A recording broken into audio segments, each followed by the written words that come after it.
Bonjour et bienvenue. Aujourd'hui, on s'attaque à un sujet fascinant, le bilan de l'année boursière 2025. Une année complètement folle, pleine de contrastes. Et pour la décortiquer, on a une source pour le moins originale. C'est la transcription d'un dialogue daté du 10 janvier 2026, donc c'est tout frais. C'est un échange entre un commentateur financier, Raph Axello, et une intelligence artificielle, DiviBot, qui est apparemment assez sarcastique. L'objectif, c'est vraiment de plonger dans leur conversation pour comprendre qui a gagné, qui a perdu et surtout ce qu'on peut en tirer. Oui, et c'est une source qui est géniale parce qu'elle nous sort du rapport financier classique un peu froid. Là, on est vraiment au cœur d'un débat.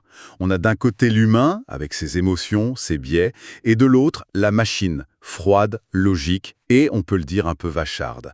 Et le mot qui revient tout le temps dans leur discussion, c'est divergence.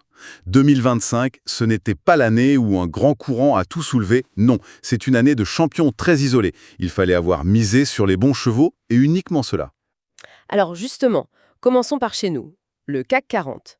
Il termine l'année à plus 10,42%. Bon, après une année 2024 dans le rouge à moins 2,15%, on pourrait se dire que c'est pas si mal, non Hein? Une petite bouffée d'air. Une bouffée d'air, oui, mais une toute petite. On est loin de l'euphorie. Le problème, et Rafexolo le souligne avec un certain dépit dans l'échange, c'est quand on regarde par-dessus la clôture du voisin. Ah oui, et là j'imagine que la comparaison fait mal. Le DAX allemand, il est à plus 23%. Et le chiffre qui assomme tout le monde, c'est l'IBEX 35 espagnol à plus 49,3%. C'est une autre planète. Comment on peut expliquer un tel fossé? On n'est quand même pas si... Si différent. Eh bien justement, l'échange entre Rafaxolo et Divibot, il pointe deux faiblesses qui sont très françaises.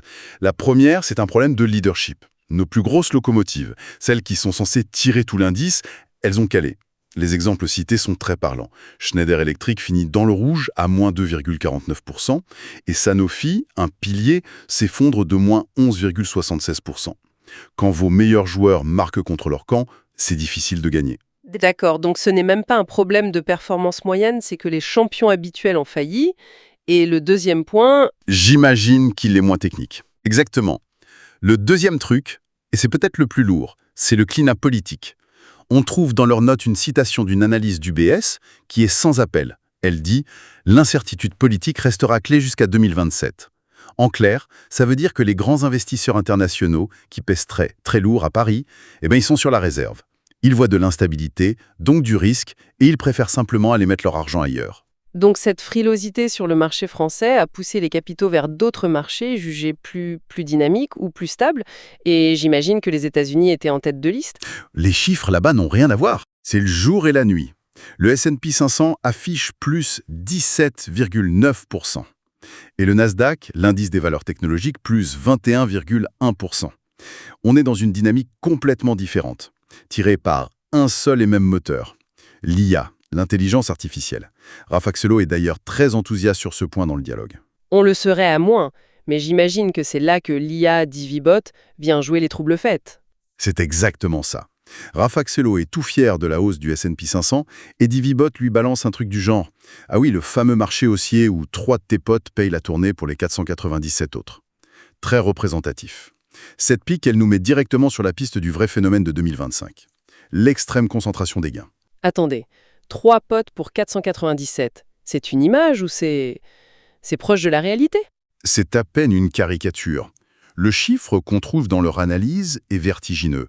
Les gains de seulement 3 entreprises, Nvidia, Broadcom et Microsoft, représentent 39% des gains totaux du S&P 500 sur toute l'année. 39% pour 3 boîtes sur 500. C'est c'est à peine croyable. Ça veut dire que si on enlève ces trois-là, la performance du marché américain est en fait très médiocre. C'est tout à fait l'idée. Le dialogue évoque ce qu'on appelle les Magnificent Seven, cette poignée de méga capitalisation de la tech, qui tire tout l'indice vers le haut depuis 2023. Ça donne une illusion de prospérité généralisée, alors qu'en coulisses, une majorité d'entreprises traînent les pieds, pour reprendre leurs termes. C'est crucial de comprendre ça pour voir la fragilité qui se cache derrière ces gros chiffres. C'est fou. On a donc une Amérique qui carbure, mais sur un moteur à 3 cylindres. Et pendant que la tech s'envolait, d'autres cherchaient visiblement des abris. L'échange bascule ensuite sur les grands gagnants refuges de 2025, et là aussi les chiffres sont dingues. L'or à plus 68% et l'argent plus 120%. Le prix de l'once d'or a touché 400-522 $. Des performances qui signalent autre chose qu'un simple intérêt pour les bijoux. Ça c'est un mouvement de panique. D'ailleurs, Rafak Sello raconte une anecdote qui illustre bien l'état d'esprit. Il a un ami qui a 1000 balles sur l'or en janvier et qui se retrouve avec 1680 € en décembre. Et il précise que son pote se fiche complètement de savoir pourquoi. Le dollar, la géopolitique, ça ne l'intéresse pas. C'est le gain qui compte. Et c'est là que l'analyse du dialogue devient profonde. Ce n'est pas un investissement, c'est une fuite en masse. Les gens n'ont pas acheté de l'or parce que ses fondamentaux ont changé, mais parce qu'ils fuyaient l'incertitude du reste. Le texte pointe une angoisse énorme face au dollar, aux taux d'intérêt, aux tensions mondiales.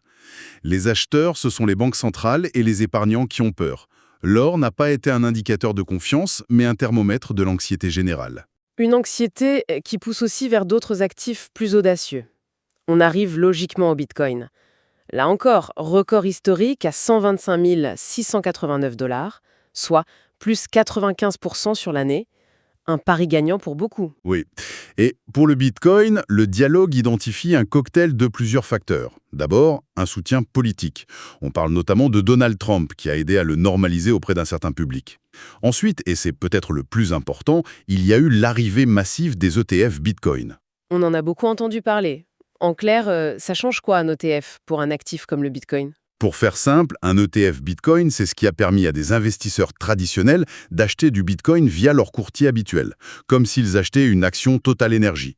Plus besoin de s'embêter avec des clés privées, des portefeuilles numériques compliqués, ça a ouvert les portes du casino à des gens qui jusqu'ici n'osaient pas y mettre les pieds. Ça a fait entrer des milliards de dollars de nouvel argent, et enfin, il y a un facteur psychologique. Un appétit général pour le pari, la recherche du coup qui peut changer la vie. C'est un tableau assez spectaculaire. On a l'impression que tout ce qui n'était pas de l'IA de pointe ou un actif refuge a été complètement laissé de côté. Est-ce que la source confirme cette impression ? Est-ce que même des secteurs solides ont souffert ? Elle le confirme brutalement. La liste des perdants, ou du moins des non-gagnants, est longue. D'abord, les petites caps, les petites et moyennes entreprises. Leur indice de référence, le S&P 600, n'a progressé que de 6%.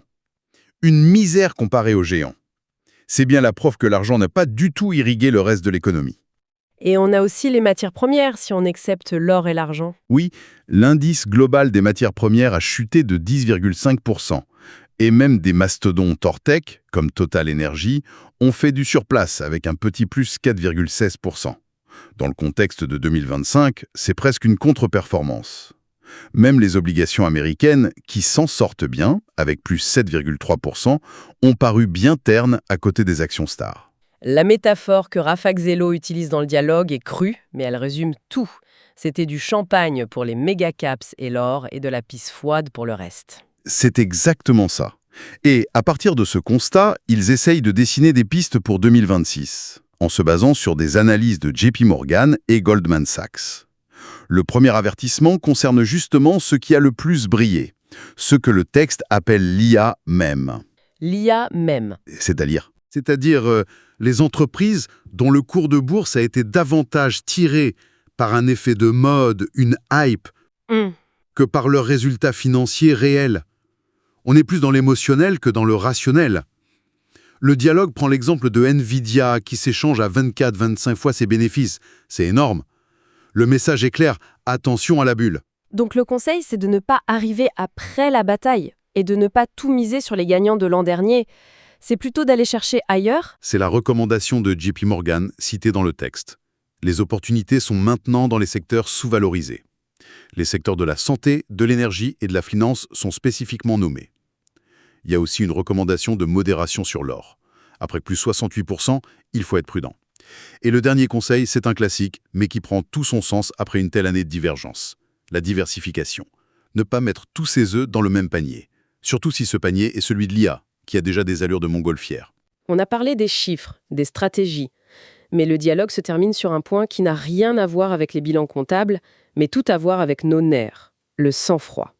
Ils reviennent sur un moment clé de l'année, en avril 2025, un mini-crash qu'ils ont surnommé Liberation Day.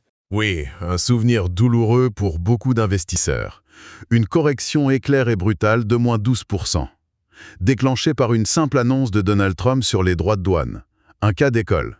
Et c'est facile pour nous de dire ça bien au chaud dans un studio un an plus tard. Mais quand on voit son portefeuille fondre de 12% en quelques jours, c'est là qu'on découvre vraiment quel type d'investisseur on est. Et qu'est-ce que le dialogue nous apprend sur le comportement des gens à ce moment-là? Il décrit la réaction humaine la plus classique, la panique. La majorité a vendu dans la précipitation, souvent à perte, juste pour que ça s'arrête. Mais ceux qui ont réussi à maîtriser cette peur, ceux qui ont suivi leur plan, et qui ont attendu la fin du mois de mai, ont non seulement tout récupéré, mais ils ont en plus profité à plein du rebond qui a suivi. La conclusion, c'est donc que la discipline et la gestion de ses émotions, c'est la compétence numéro 1 avant même de savoir lire un graphique. C'est la conclusion de Raph Axello. Il le dit très simplement. Le vrai truc, c'est le sang-froid. Et Divibot, pour le tester, lui demande combien de temps il aurait tenu si la baisse avait été de moins 40%. Le silence de Raph Axello en dit très long. Ça montre que la capacité à ne pas céder à la panique collective est absolument fondamentale. Si on doit résumer, 2025 aura été l'année des extrêmes. D'un côté, une poignée de champions surperformants, l'IA, l'or, le bitcoin, et de l'autre, la quasi-totalité du marché laissé sur le carreau. Une illustration parfaite d'un marché à deux vitesses où la performance d'un portefeuille ne tenait parfois qu'à un ou deux titres. Tout à fait. Une année qui a récompensé des convictions très fortes et très ciblées et qui a puni l'attentisme ou la recherche d'une hausse généralisée. La phrase de fin du dialogue est une sorte de mantra à méditer, restez long sur votre bon sens et court sur vos émotions. Et ça m'amène à une dernière question, une pensée pour la suite. Dans ce monde financier qui va de plus en plus vite, qui est dominé par des algorithmes et des mouvements de foule instantanés, est-ce que la clé de la réussite à long terme ne serait pas, paradoxalement, d'apprendre à ralentir, de s'appuyer sur des qualités purement humaines que les machines ne pourront jamais vraiment copier? La patience, la discipline et, comme le dit si bien la source, le simple bon sens.